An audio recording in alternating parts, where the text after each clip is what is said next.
Iran has rejected his ceasefire offer. Donald Trump apparently only prepared for a 4 to 5 day war against Iran, and he assumed that if the United States were to kill the Ayatollah Khomeini, that Iran would immediately want a ceasefire and that Donald Trump would be able to declare a victory and that war would not spread throughout the region. Donald Trump was warned that his personal views that that's what would take place were wrong, and he was indeed wrong.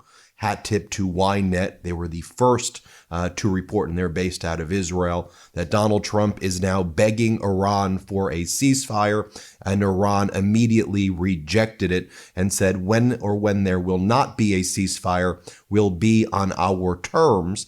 And now one of the major issues the United States is facing is, will we be running out of munitions? Do we have the capabilities for a long-term war if this drags out for many, many months?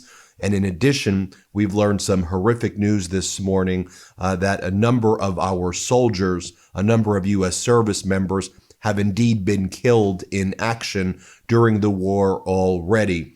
We've learned that there have been, so far, 3 U.S. service members killed in action. 5 have been seriously wounded so far during Operation Epic Fury, is what the Trump regime is calling it. We're referring to it at the Midas Touch Network as Operation Epstein Fury, or the Jeffrey Epstein War. The U.S. Central Command, CENTCOM, announced the deaths of these 3 U.S. service members. 5 are seriously wounded. We're following that. We're expecting, sadly, the number of deaths to increase.